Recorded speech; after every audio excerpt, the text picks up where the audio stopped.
কিন্তু আজ বুঝি ওদের বকা খাওয়াটা খুব দিতে হলো কি ছোট থেকে বকা খেয়েছি বলে আজকে কাঁদছি।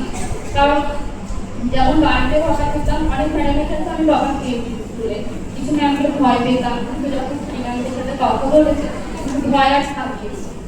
ম্যাডামদের সাথে খুবই ভালো মুহূর্ত আছে, বকা খেয়েছি বলে তাদেরকে খারাপ ভাবতো এটা কিন্তু না, তারা বলেছিল বলে আর সুপথে আছে। আজকের দিনটা এদের হচ্ছে বিদায় থেকে আমাদের চাকরির দিনটা আমাদের বিদায়ের দিন।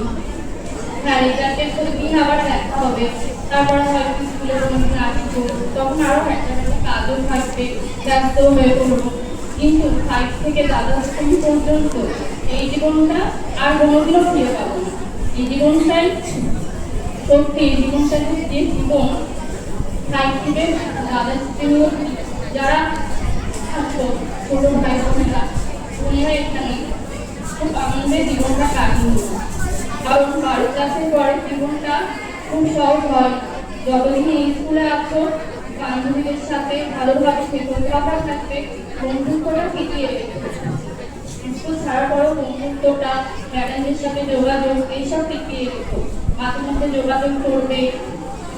ম্যাডামরাও কিন্তু মায়ের থেকে কম না, ম্যাডামরা পুরোটাই মায়েদের মতো, মেয়েদের মতনই দেখে আমাকে, আর কিছু